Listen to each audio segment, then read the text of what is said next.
If you've ever tried to hire a great salesperson, you know the pain. The interview goes great. They say all the right things. You hire them. 3 months later, you're wondering, what happened? Here's the truth that most leaders don't know.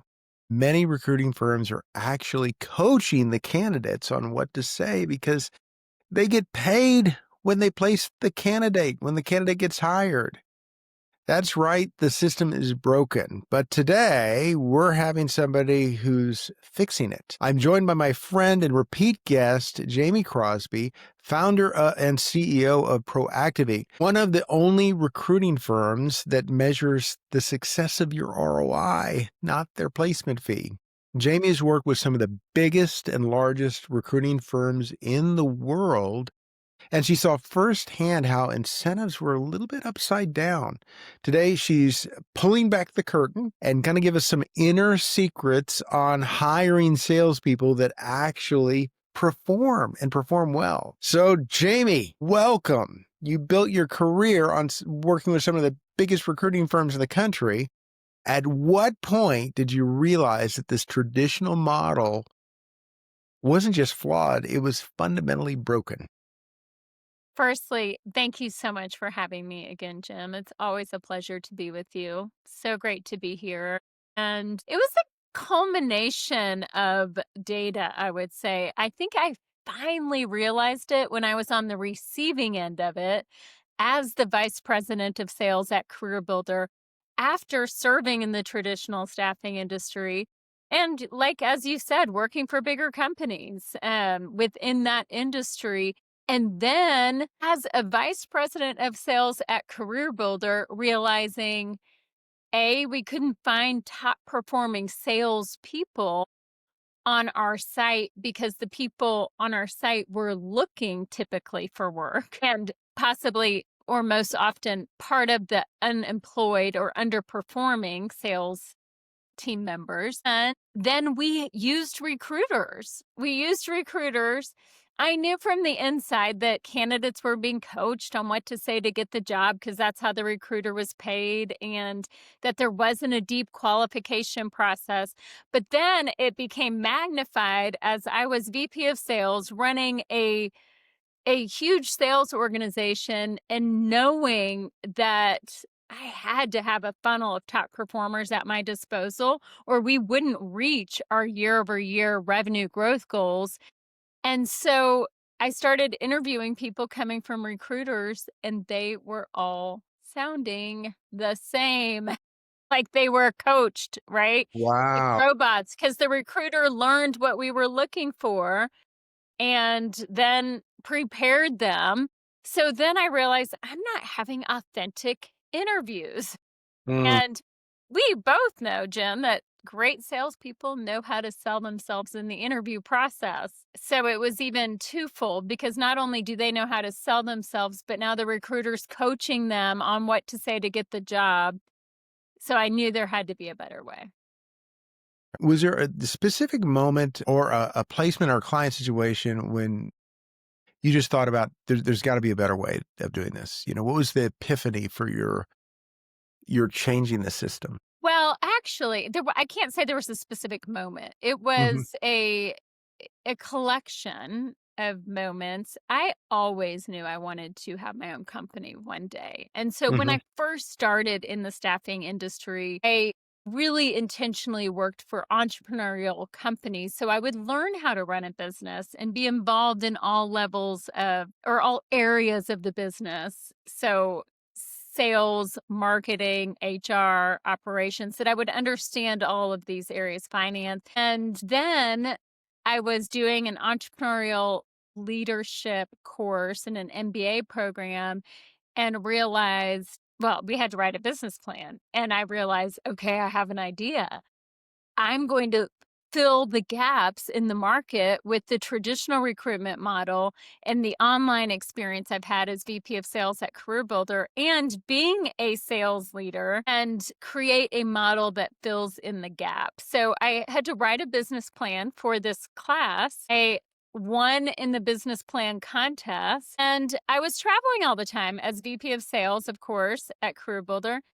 I was getting ready to have children and thought, now is the time. I want to, prior to having children, get this business started so that I'm home with my children some and not on the road all the time. And I can begin to make this shift in the marketplace and offer this higher value win-win type of model. So that's how it started. That was 20 years ago. I still remember day one, January 5th, 2005. But, Wow. I just one day I do remember being at the airport, traveling, not remembering even where I was going. And it was just kind of this revolving door, and I had just of travel, and I had just, written this business plan, won in the business plan contest, and thought, "Now's the time. Now's the time I'm gonna do it." I love that. Most recruiters sound like they're in the business of selling hope, but you actually built a business around delivering proof. I think it's pretty amazing. So the broken recruiting model. Let's talk a little bit about the traditional recruiting model and why it's broken. Not because it's not inefficient. It's misaligned. And you said there's some fundamental conflict of interest. Recruiters get paid when the hire gets made, not when the hire performs. So how does that change the way they operate? Think of it almost like your realtor. Your realtor makes more money based on, in a lot of structures, based on the price of your home. Okay. Now, great realtors are going to price it according to the market regardless, but there is a bit of a conflict. There can be a conflict there, right? Now, take that and magnify it times 100 because the traditional contingent recruiting model, one of the big secrets here is that traditionally, those firms with that model only fill 10 to 15% of the searches that they do because not because they're not great, because the client's not committed to them and they're not committed to the client because it's contingent upon a hire that they get paid. Now, because of that, the issues perpetuate themselves because they know that they're only going to get paid on 10 to 15% of what they work on. They can't do an in-depth qualification process of these candidates.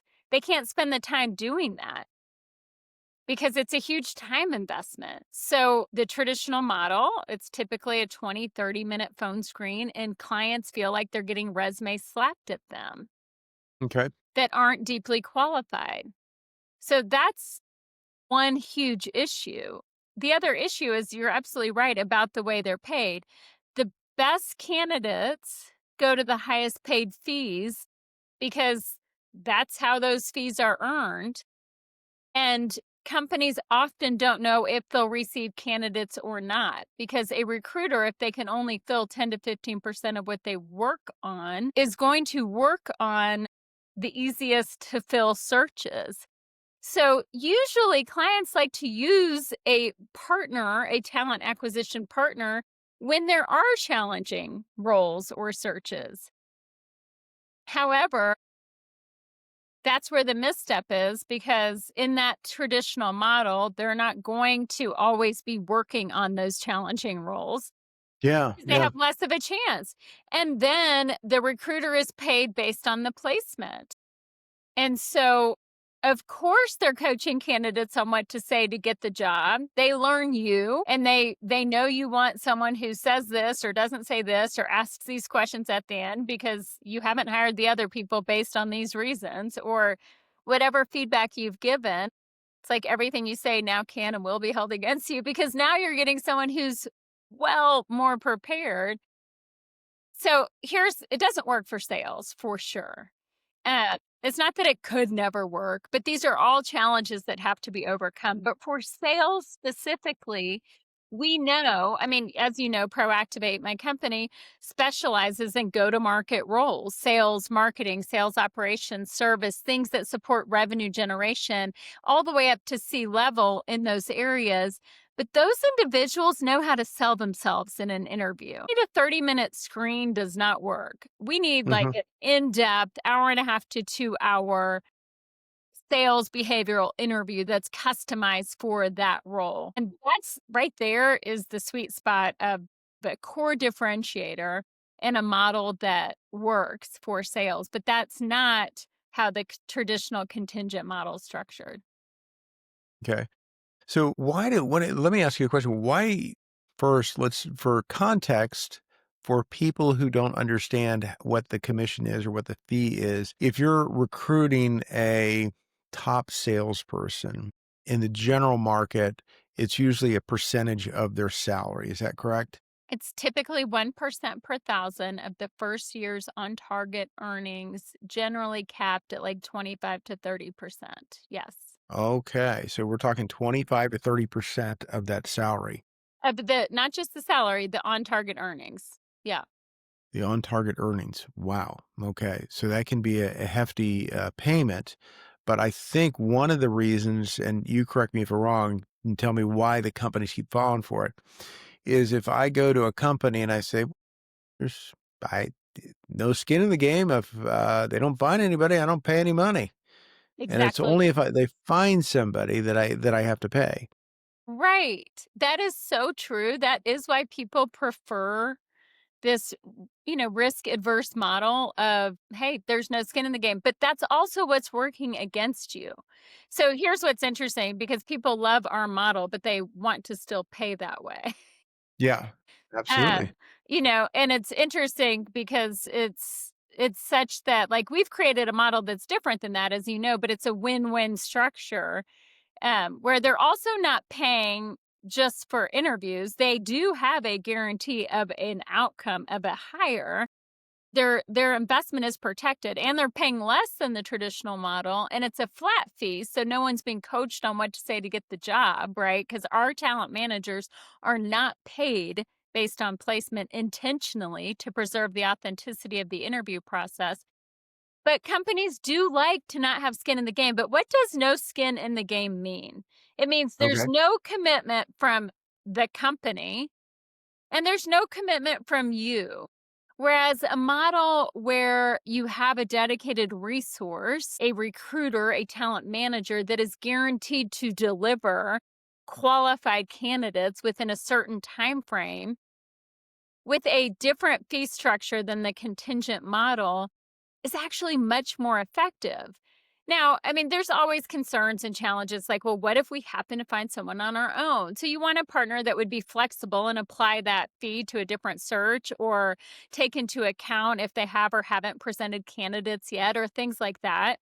You want a partner that's easy to do business with, right? And Yeah. respects your investment as a true partner. And that's really, that's the goal, right? Is to form long-term business relationships, not just get a quick fee for a quick placement. So, yes, but that is typically the reason is the no skin in the game. And again, it works against you because now you're getting a bunch of resumes slapped at you that haven't been thoroughly or deeply qualified, have had a quick screen, and you may or may not even get that. Huh. And one of the things that attracted me to your company as far as recommending it and referring it on some of the consulting issues was some of the data behind the people that you hire so that there's like a 90, what is it? I correct me if I'm wrong. I thought it was like 92% of the people that you place stay in that role for 2 years.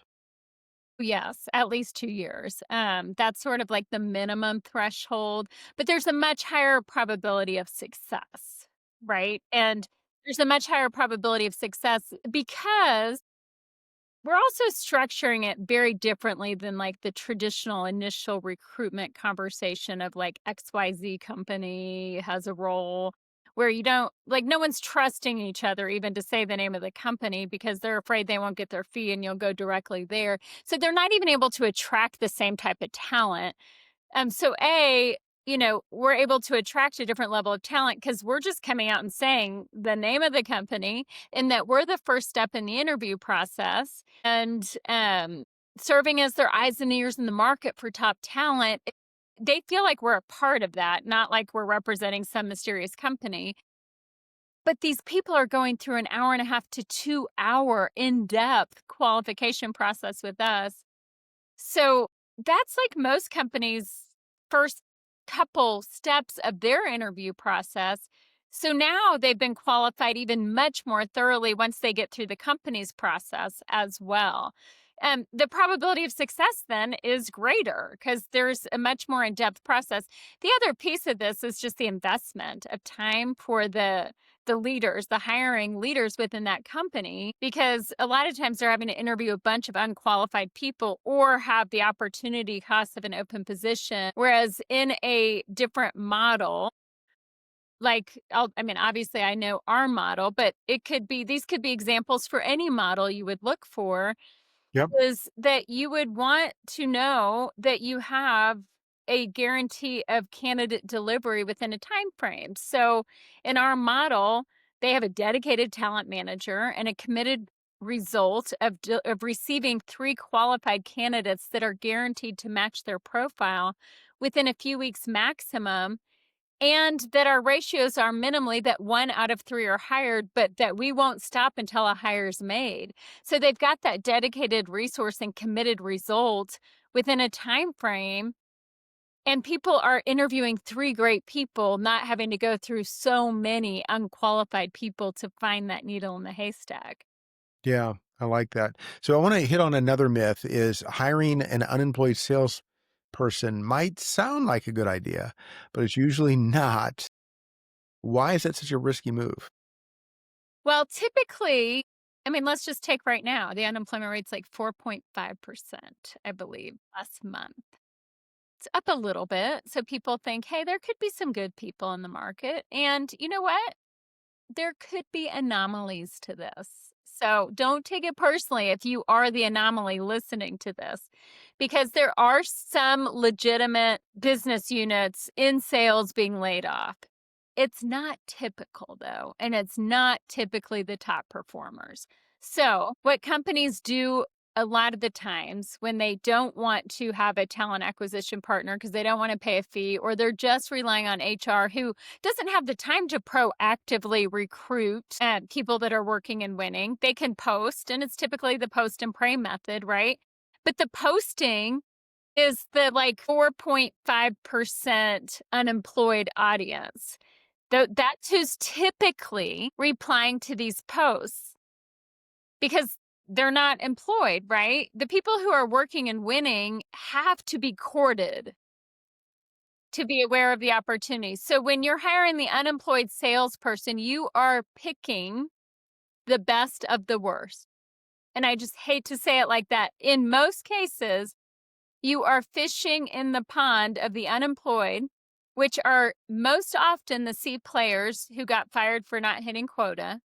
And you're trying to find the best in that group versus saying, I want to have exposure to 100% of the market, the people that are working and winning, and then I want to find the best of the best.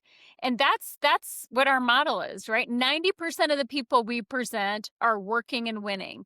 The 10% delta there is that anomaly of someone who legitimately moved to a new state with their spouse, or the company really did like shut down a division or lay off or it was based on when they were hired, not their performance, things like that. But that's really hard to kind of decipher.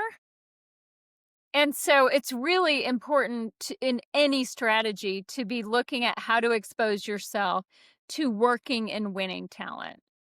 Yeah, exactly. The best salespeople are rarely looking because they're busy winning. And I've seen companies hire whoever's available and end up paying for, missed quota 6 months. So if the old model doesn't work, help me understand the alternative. What's your alternative to this? Well, our alternative is a completely different model. I would say it's not, it's definitely not the contingent model. It's not the traditional retained where you pay this high fee and you may or may not get a hire and you have to pay it up front. It's a hybrid and it's a win-win model. It's a flat fee, number one. So it's not based on comp. Our talent managers are not based on placement. We are specialized in revenue generating roles and leadership in those roles. And that's important because we get sales. And the biggest differentiation in our model is our qualification process. We're second to none in the marketplace in this area because we are taking candidates through such an in depth, customized qualification process that's a behavioral based interview that's an hour and a half to 2 hours. And most companies stop short at the skill set component, like sales success track record, sales methodology, metrics for success, but they don't interview with all of the components. Mindset is 80% of success.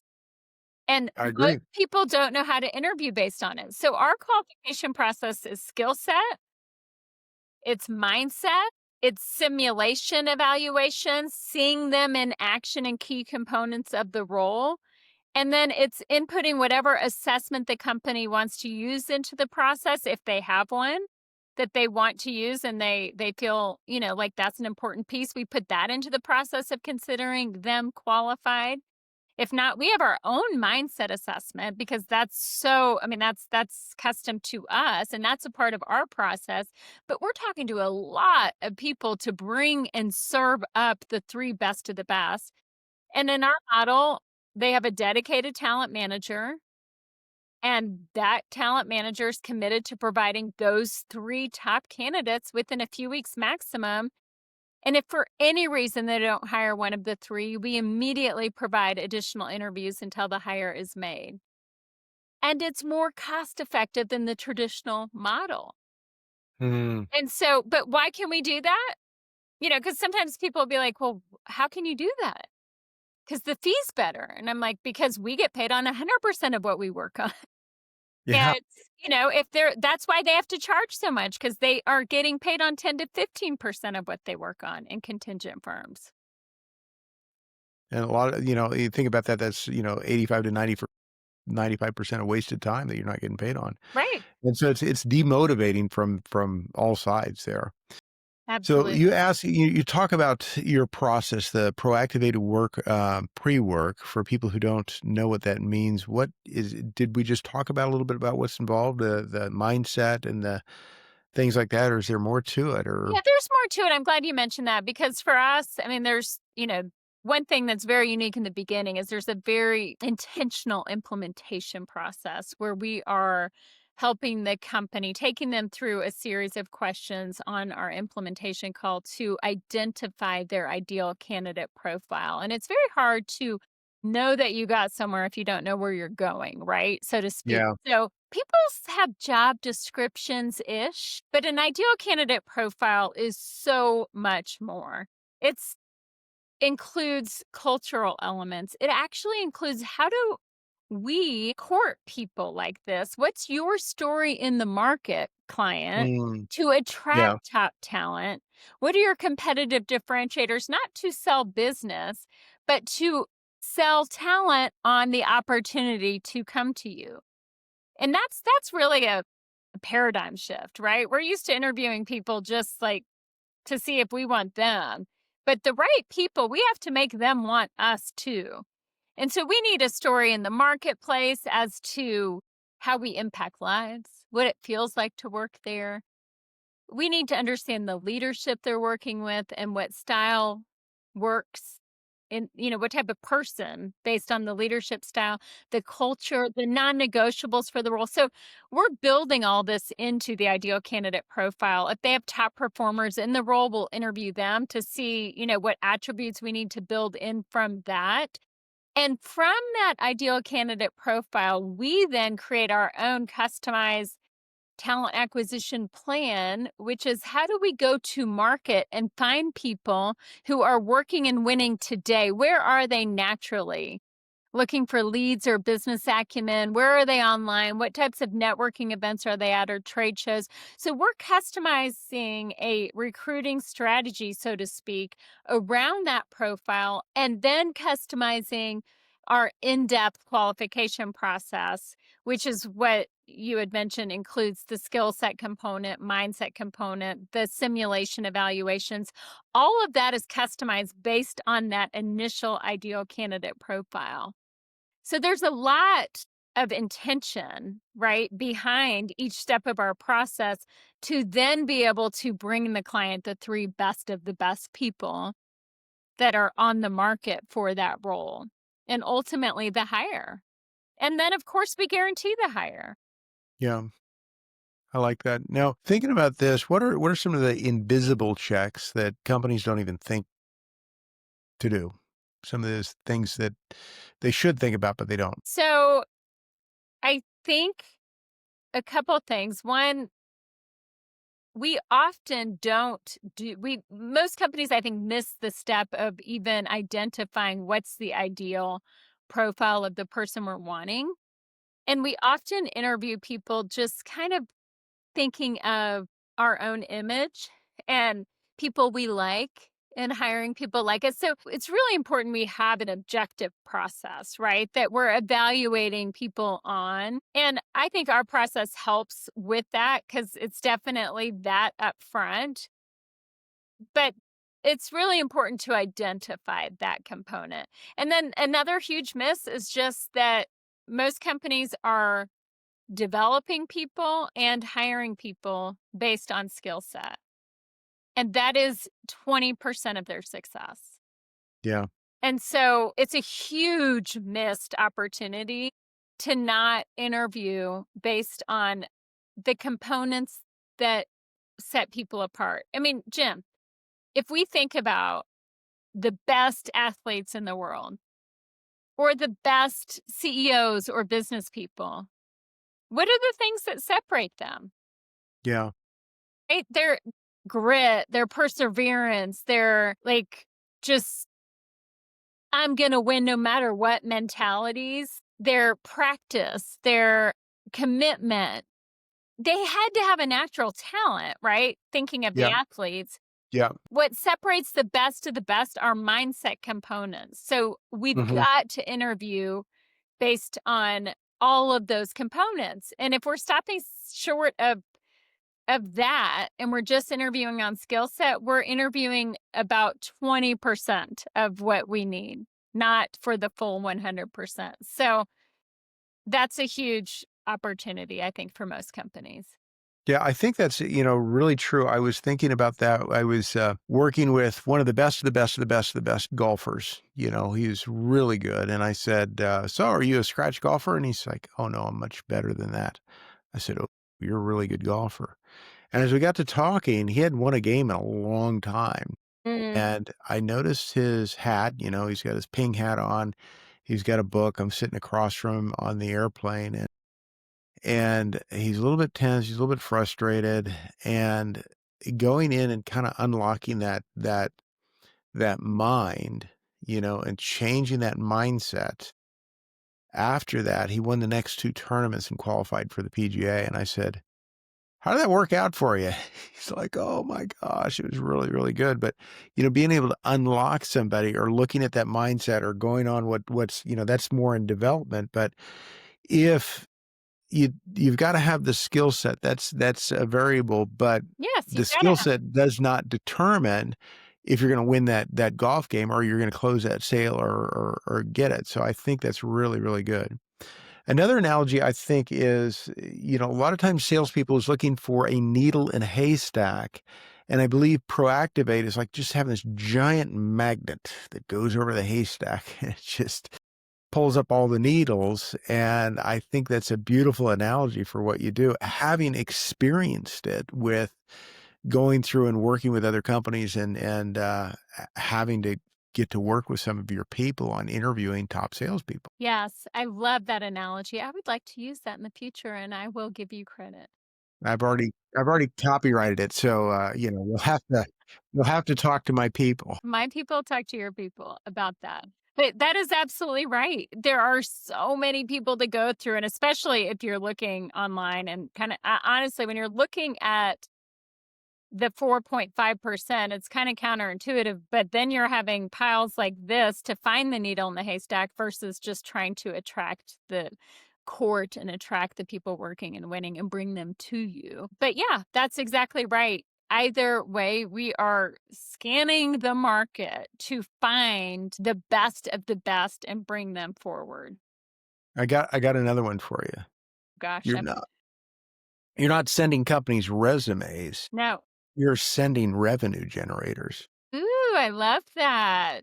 I love that. And also, it does remind me we are actually not just sending resumes, right? We're scheduling interviews Right? with, we're sending candidate submittals, which is different than sending resumes because the submittals are based on the ideal candidate profile. We're saying, okay, this is how the person lines up.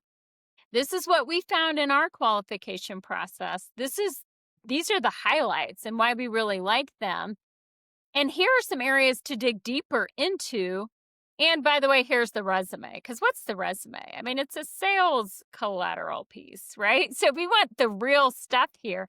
I always liken, here's my analogy. This is my favorite analogy. Sales recruiting is like dating, right? I mean, we first date is like dating someone's sales department. I always say, because, I'm a single woman, if I'm on a first date, I'm like, I don't want to date your sales team. I want to date your operations team. Don't start anything you can't continue. Yeah. And that's really the first interview. You're getting the very best, and it usually goes downhill from there, right? I mean, it's like you get the very, very best. People bring their best. So we have to dig under the surface to get to really who they are. And Mhm. that's how we design our interview, right? To get over the high level surface or to get under the high level surface and really look at who they are and can they replicate their success within our client's organization. Yeah, I like that. Now, you and I both know this when we think about, ROI on a salesperson. Companies will spend six figures on a salesperson who never performs. But when it's done right and you get a great salesperson, you can get 10x on that investment. So, how do you help CEOs calculate the ROI on this sales hire before they make it? Well, there are a couple things, right, to look at there. It's impact in that role, right? I mean, if you just look at the revenue impact, if someone's expected to produce $1 million in new business revenue, there's an opportunity cost of not having the position filled. And then there's a major cost of having it filled with a poor performer. Right. And that is estimated to be around 30 to 500% of their compensation. And that's not even considering the opportunity cost component.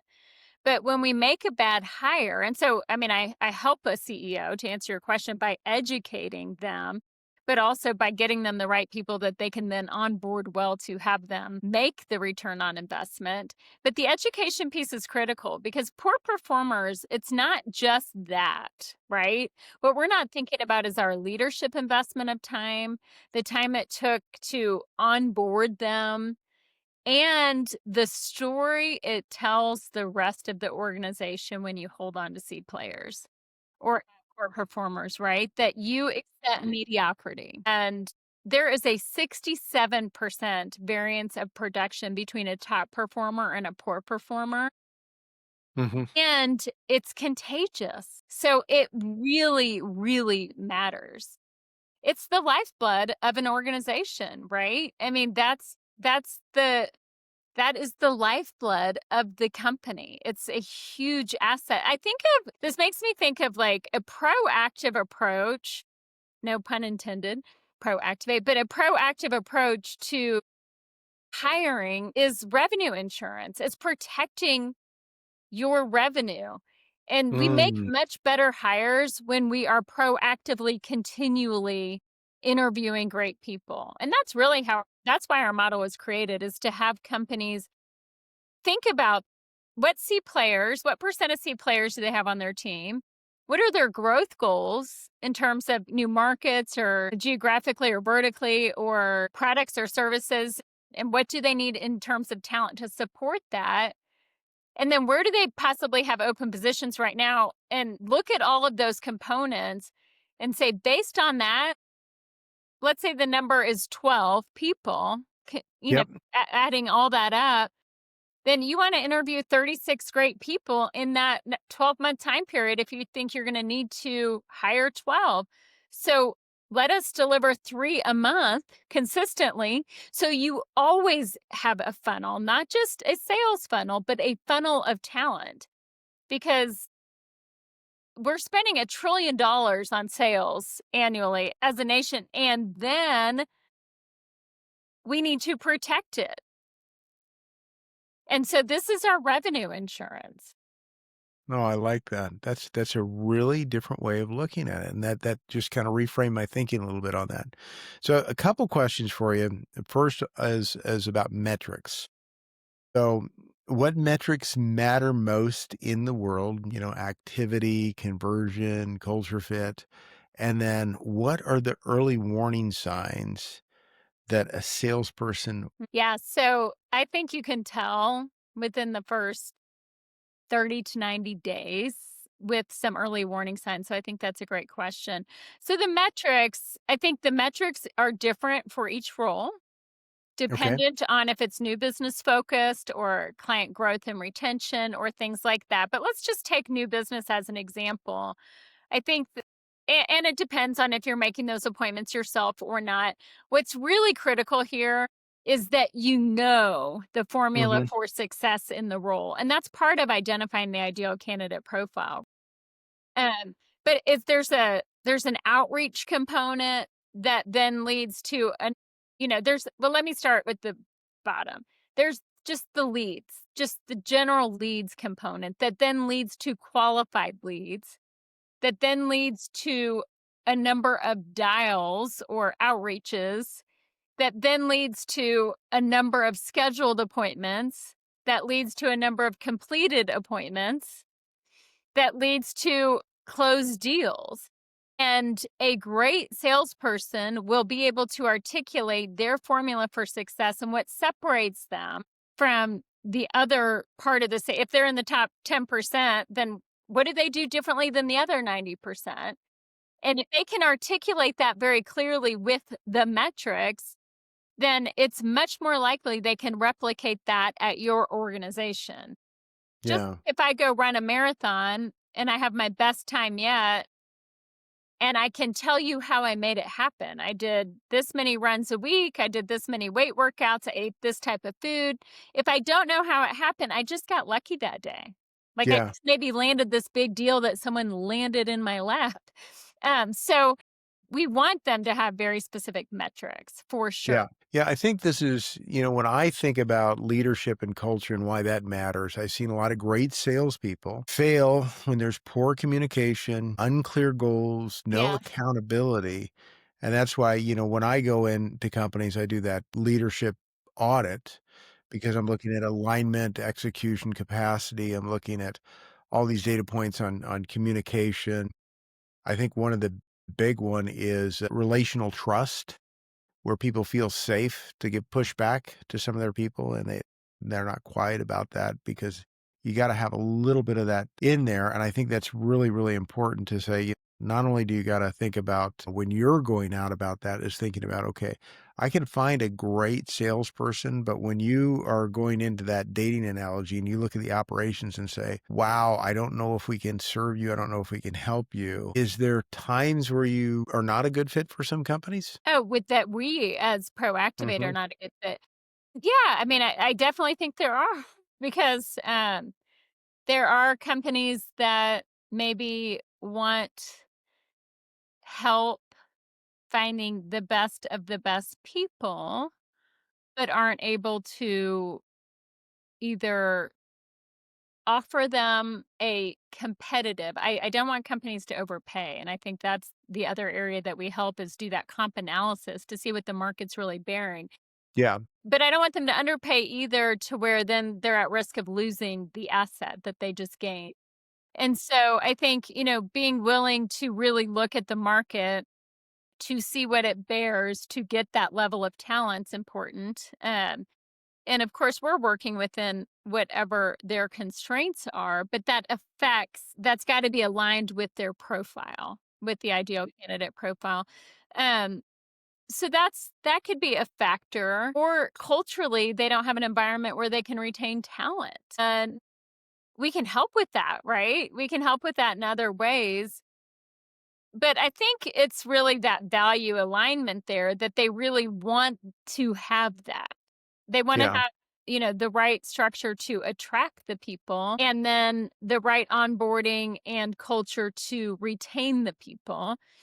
And, yeah, I mean, there's, certainly in 20 years, there have been times where we have said, "I don't know that I feel comfortable recommending talent here." Mhm. So, we're probably not the best fit. Yeah, they probably sell, used car warranties or something like that. Something like that. Fancy meeting you here. Yeah, there's so many memes on that. It's so funny. When you're thinking about, you're a partnership.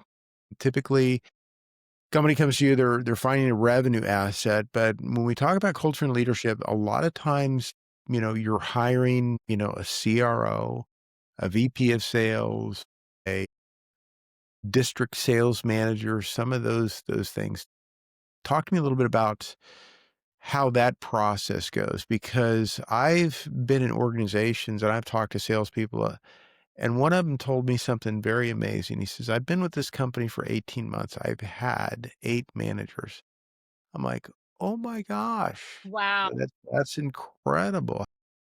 How do you vet somebody who's a good sales manager, sales leader, heading up a team to get that team really producing?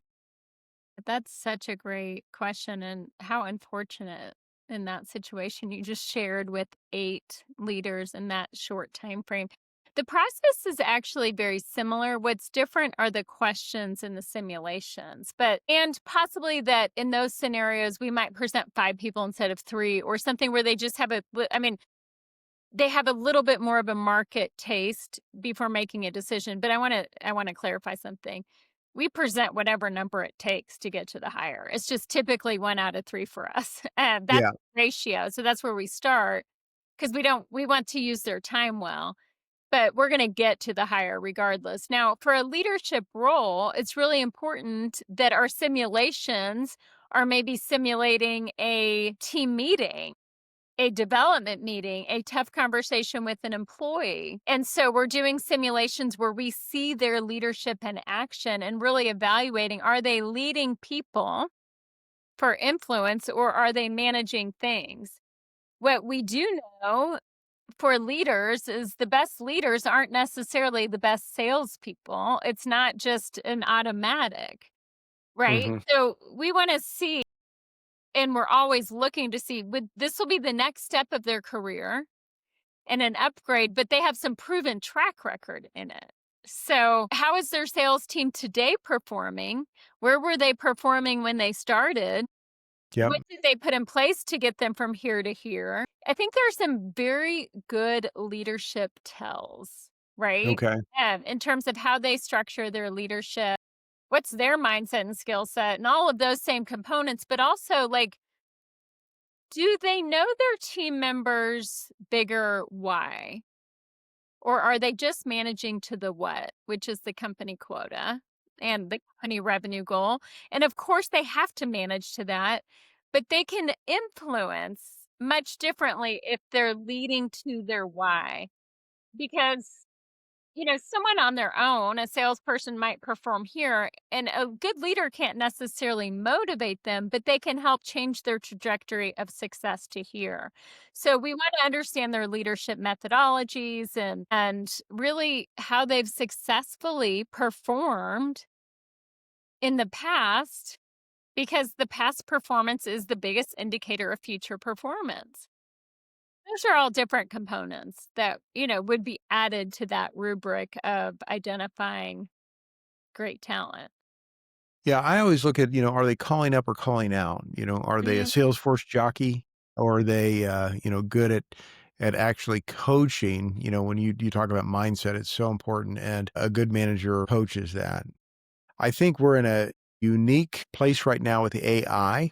So I found that a lot of sales interviews, people are actually asking questions about how the person uses AI, because that's a talent that if a salesperson doesn't or is not using that, I think that's going to, 12 to 18 months, that's really going to be a detriment. Do you guys go into that at all as far as looking at how a salesperson uses AI? Well, it's certainly interesting and definitely based on the role that they're looking at. Yes, that's a component. It's what's interesting too is not just in business, but in universities, whereas they used to look at that as cheating. Now they're like, okay, here's a homework assignment to use AI effectively. Here. Yeah. And so, yes, we want to, be able to qualify, especially if that's part of someone's new role. Then we want to be able to qualify that they've done it effectively in the past, whether it's AI or anything really. But how Mhm. are they using the tools that they have to be more effective and to execute well and in the most effective way? So AI is definitely a big piece of that. I mean, you cannot really enter any role and not understand how to use that as an asset.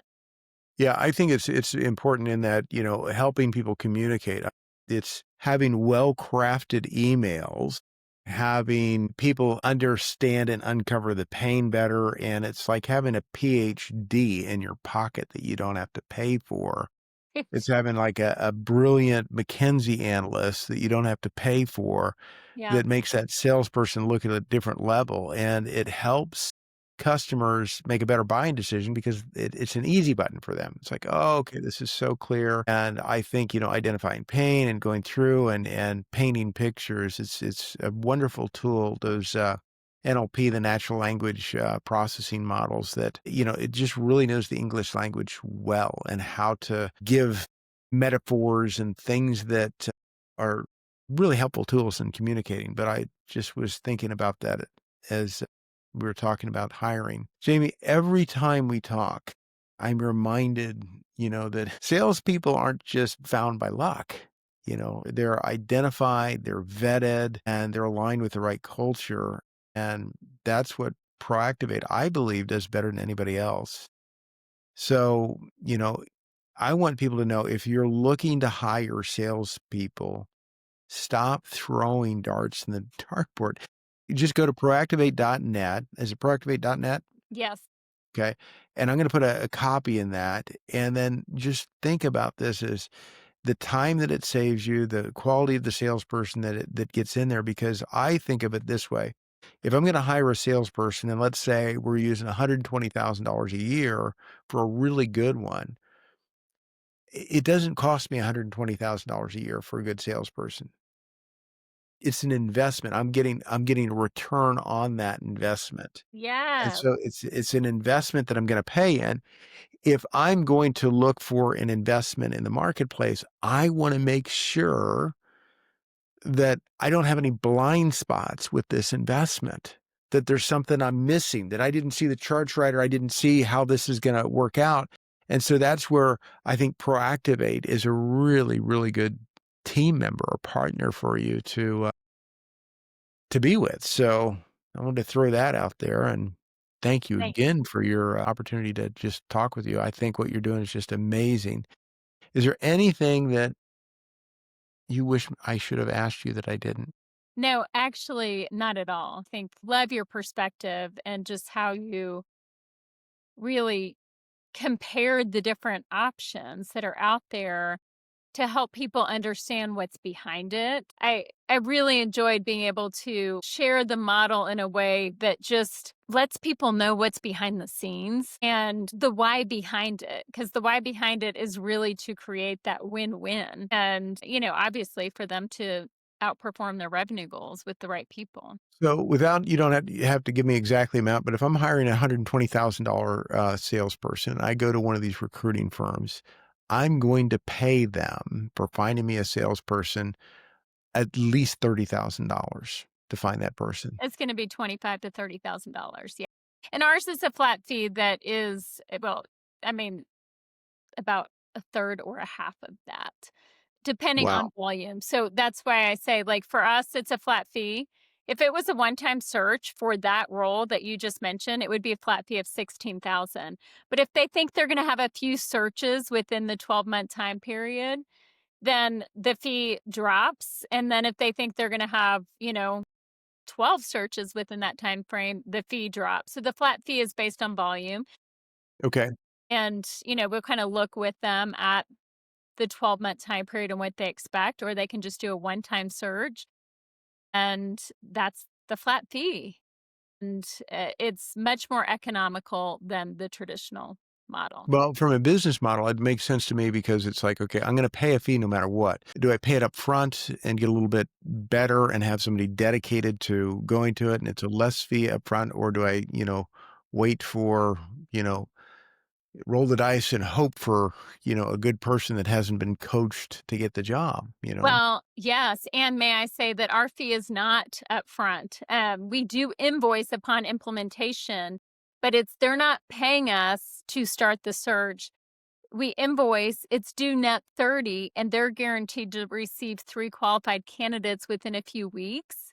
So Mhm. they are guaranteed to have candidates prior to when they're paying, and we protect their investment within the agreement by saying that we won't stop until the hire is made. So Yeah, it I like that. really is structured to protect them Okay. and to make sure they get the best of the best talent. And so that's why I say it's more of a hybrid model or a contained. It's not the traditional retained. It's certainly not the contingent model. And it's structured with that leader in mind because I was in your shoes. I Yeah. was the VP of sales, and I understand that. Yeah, I'm glad you mentioned that. That maybe was the one thing that I didn't mention, so there you go, we found the question, and it's just always a pleasure to Well, I think it works. I'm excited about interviewing you. I'm glad I have you as a friend and, to look forward to talking to you again next time. Hopefully, I'll find a couple clients that I can send your way. well, I greatly appreciate it. We love to impact those clients and just to get to work with you and represent you in the market. Thank you.